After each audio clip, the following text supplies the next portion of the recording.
대장동 개발 사업과 관련해 본질은 아주 단순합니다. 민간이 과도한 특혜를 제공한 주범은 국민의힘과 그의 관련자들입니다. 공영 개발을 무산시킨 사람들이 바로 범인이지요.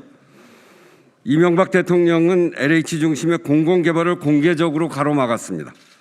당시 LH 이지송 사장과 국민의힘 전신 한나라당 신영수 전 의원은 행동대장 노릇을 하면서 결국 LH를 주저앉혔습니다. 이재명 당시 성남시장은 꺼져가던 공공개발 불씨를 다시 살린 사람입니다. 본래 완전 공공개발을 시도했습니다만 이명박 박근혜 정부 아래 한나라당이 과반을 차지한 성남시의회 사보타주로 번번이 막혔습니다. 사업에 필요한 공사 신설, 지방채 발행을 3년 동안 방해하면서 거꾸로 끊임없이 민간 개발을 요구했습니다.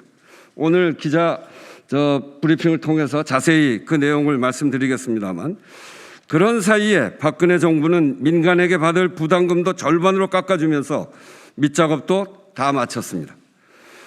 결국 이렇게 공영개발을 방해하던 신영수 전 의원의 동생 성남시의회 의원 관련 공무원 등이 민간의 뇌물 등을 받은 혐의로 처벌되기도 했습니다. 이재명 당시 시장은 회사채도 발행할 수 없는 구조 속에서 5,500억에 달하는 공공이익을 확보했습니다.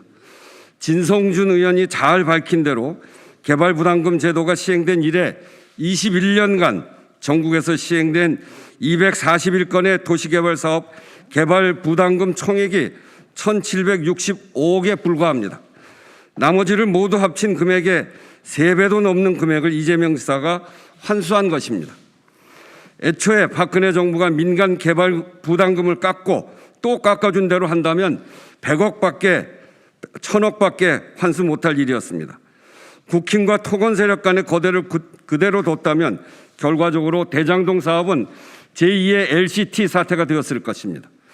LCT 주범들이 국민의힘 전신 정치인들의 비호 아래 개발 이익 전부를 독식했듯 대장동 사업 또한 국민의힘 전신 정치인들의 엄호를 받으며 1조 원에 달하는 개발 이익 전부가 모두 김만배, 남욱동, 화천대유 일당에게 돌아갔을 것입니다. 국민의힘의 파렴치함은 또 있습니다.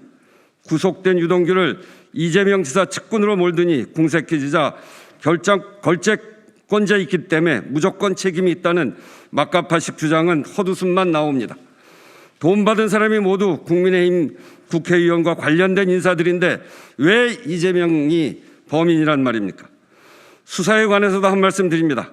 이재명 시장이 주어진 최대한의 권한으로 시민의 정당한 이익을 절반 넘게 지켜냈다면 이제는 국가가 그 나머지를 지켜내야 합니다.